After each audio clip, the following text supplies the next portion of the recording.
ලංකාවේ රියානතුරු වැඩිම අධිබල යතුරු පැදිවලින්ද එහෙමත් නැත්නම් ෆල්ස කාණ්ඩේ යතුරු පැදිවලින්ද.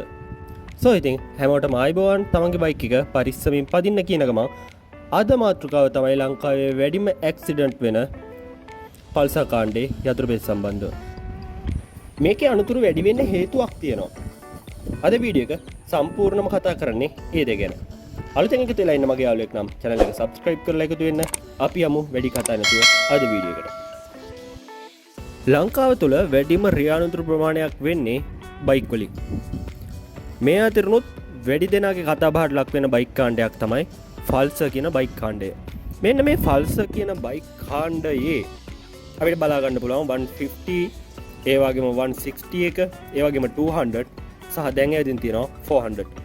මෙන්න මේ කැටගරි වලින් තමයි මාර්ග අනතුරු වැඩිම 2025 අවුරුද්දේ රිලීස් වෙච්චි 400 එක තාම මාකට් එකට ආවත් ඒකේ ප්‍රයිස් එකත් එක්ක වැඩි දෙනෙක් මේ බයික් එක ගන්න පෙළඹිලා නැහැ. නමුත් ෆල්ස 160 එක ඒ වගේම NS කාණ්ඩය මෙන්න මේ කාණ්ඩයේ ගොඩක් ක්‍රියානතුරු අපිට බලන්න පුළුවන්. මේක වෙන්න හේතුවක් තියෙනවා. ගොඩක් කට්ටිය කියනවා මේ ෆල්ස NS කාණ්ඩේ බයික් වල කම්ෆර්ටබල් ගතිය නැහැ. බ්‍රේක් වැඩ කරන්නේ නැහැ. හදිසියේ බ්‍රේක් එකක් අල්ලපුවම බ්‍රේක් වදින්නේ නැහැ. ඊටත් අමතරව මේකේ රයිඩ් කරද්දී රයිඩර්ට සේෆ්ටි ගතිය නැහැ. මෙන්න මේ වගේ ගොඩක් මාතෘකා තියෙනවා. අපි අද බලමු මේ කතා ඇත්තද නැත්තද. එකෙන් මෙන්න මේ NS කාණ්ඩය මුලින්ම හඳුන්වන්න දුන්නේ 2015 අවුරුද්දේ 2015 ඉඳන් මේ වෙද්දී BS7 දක්වා NS කාණ්ඩය වර්ධනය වෙලා තියෙනවා. නැත්නම් අලුත් මොඩල් එවදින් තියෙනවා.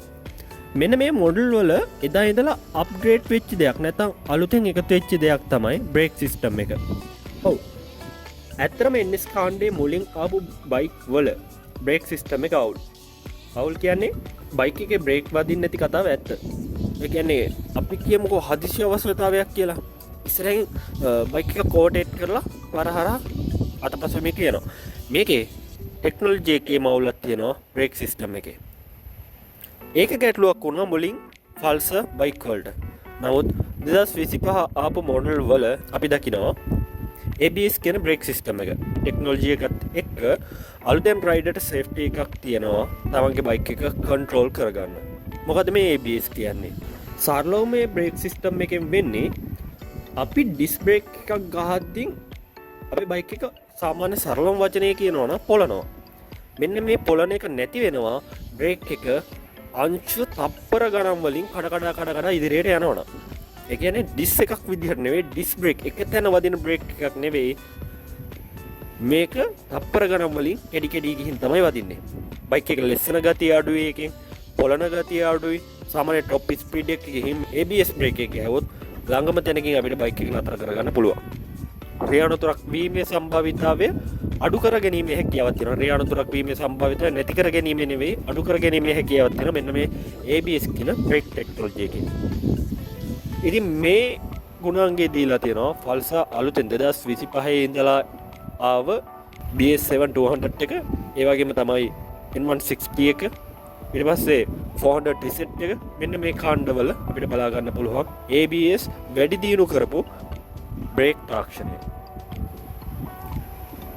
අනිත් බයික් වලට සාපේක්ෂව මෙන්න මේ කියපු බයික් කාණ්ඩ තුන රයිඩර්ගේ සේෆ්ටිය ගැන හිතලා තමයි මෙන්න මේ විදිහට ABS බ්‍රේක් අලුත් ටෙක්නොලොජි එක එකතු කරලා තියෙන්නේ. එන්ජින් කැපැසිටි එක 100 තියෙනවා, 125 එක තියෙනවා, 135 එක තියෙනවා, 150 එක තියෙනවා, 160 තියෙනවා, 200 එක තියෙනවා, 250 තියෙනවා, 400. මේක තමයි දැන්ට ලංකාවේ වැලියුඩ් වලංගු යතුරු පැදි ධාරිතාවය. ඉතින් 400 එකකින් ඉහළට ලියාපදිංචියක් නැහැ. හැබැයි මෙන්න මේ බයික් එකේ ස්පීඩ් එක ගැන ගත්තොත් බජාජ් පල්සර් කම්පැනි එකෙන් ફોකස් කරනවා අපි වගේ රටකට ගැලපෙන්න බයික් ස්පීඩ් කිහිපයක්. බයික් එකේ ස්පීඩ් එක ගැන ගත්තොත් මෙන්න මේ විදිහට කැටගරයිස් කරලා තියෙනවා බයික් එක. මේ ස්පීඩ් එකෙන් ගිහින් බ්‍රේක් එකක් සාමාන්‍ය දුරට ABS බ්‍රේක් වලින් කන්ට්‍රෝල් කරන්න පුළුවන් විදිහේ ටෙක්නොලොජි එකක් තමයි දැන් ඇවිදින් තියන්නේ. හැබැයි කලින් බයික් වල ෆල්ස කාණ්ඩේ කලින් බයික් වල මෙන්න මේ තාක්ෂණය තිබුණ නැති නිසා ක්‍රියානුතරක් බලකවා ගැනීමේ හැකියාව අඩු වුණා. හැබැයි දැන් මේ ටෙක්නොලොජි එක තියෙනවා. ඊටත් අමතරව සාමාන්‍ය CT එකකින් යන්න පුළුවන් টොප් ස්පීඩ් එකක් ගැන ගත්තොත් අපි කියමුකෝ 60 70 මෙන්න මේ වගේ ස්පීඩ් එකකින් තමයි යන්න පුළුවන් වෙන්නේ. 150 එකක් ගත්තොත් 110 100 මෙන්න මේ රේන්ජ් එකේ යන්න පුළුවන්. 160 එකක් ගත්තොත් 130 easy. 200 එකක් ගැන ගත්තොත් 130 පන්නලා යන්න පුළුවන්. දැන් ගොඩක් කට්ටිය පෙළඹෙන්නේ නැත්නම් තරුණයන් අතර ඉතාමත් ජනප්‍රිය වෙන්නේ CT එකක් ගන්නවට නැත්නම් බජට් කාණ්ඩේ CT 100 එකක් ගන්නවට වඩා ස්පෝර්ට් ලුක් එකක් තියෙන අලුත් ට්‍රෙන්ඩ් එකට අලුතෙන් මාකට් එකට ඇවිදින් තියෙන අලුත් බයික්ස් වලට මේක බයික් එකේ පෙනුම මොඩිෆිකේෂන් පැත්ත ඒ වගේම මෙන්න මේ ස්පීඩ් එක මෙන්න මේ වගේ දේවල් ගැන විතරයි මේ කට්ටිය හිතන්නේ. ඉතින් ඒ නිසාම ගොඩක් අය මෙලදී ගන්නේ ෆල්සා කාණ්ඩේ 160 එක ඊට පස්සේ 200 එක මොකද අර ස්පෝර්ට් කියන ගැම්මට ආස කට්ටියට තමයි මේක හදලා තියෙන්නේ. මොකද අපිට ස්පෝර්ට් මොඩල් එකේ බයික් එකක් ලංකාවට දැන්ට ඇවිදින් තියෙන්නේ. ඒ කියන්නේ ස්පෝර්ට් පෙනුම ඇති බයික් එකක් ඇවිදින් තියෙන්නේ දැන්ට NS 160 එකේ ඉඳලා NS 200 එක ඊට පස්සේ දැන් 2025 මොඩල් එකට ආවා Pulsar N160 එක ඊට පස්සේ 400 T-set එක. හැබැයි මේකේ බජට් එකත් එක්ක බලපුවාම සාමාන්‍ය මිනිස්සෙකුට ගන්න පුළුවන් බයික්ස් දෙකක් තියෙනවා මේ ස්පෝර්ට් ලුක් එකත් එක්ක. ඒ තමයි Pulsar කාණ්ඩේ N160 එක 200 එක. මේක සාමාන්‍ය ලක්ෂ 11ට අඩුවෙන් තමයි මේ දෙකම යන්නේ. හැබැයි මේ දෙකෙන් අර ස්පෝර්ට් ලුක් එකක් තියෙනවා, ස්පීඩ් එකක් තියෙනවා.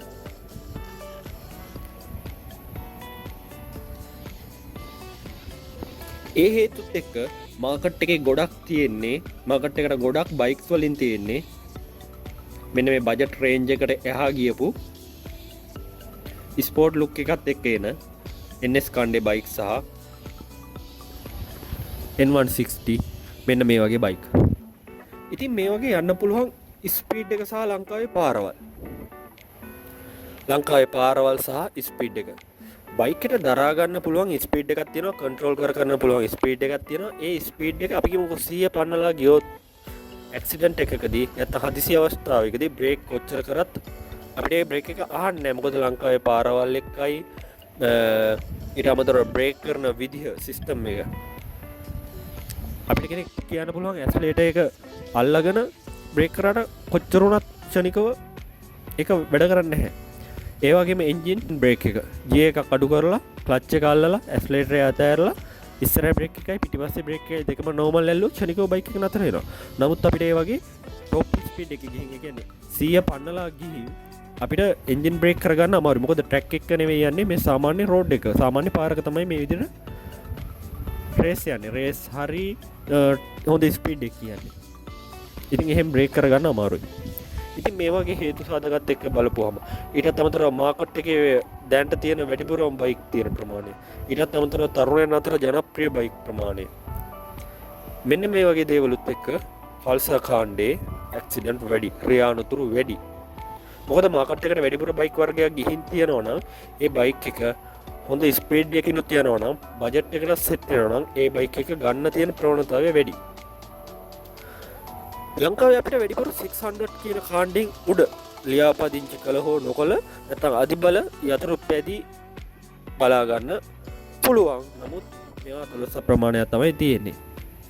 ඉතින් මේ වගේ ක්‍රියානුතුරු එකක් වෙද්දී සාමාන්‍ය Pulsar 160 එකකින්, Hero Hunk 160 එකකින්, එහෙමත් නැත්නම් TVS 200 එකකින්, Hunk 200 එකකින් මෙන්න මේ වගේ ක්‍රියානුතුරු කිහිපයක් වෙනවා.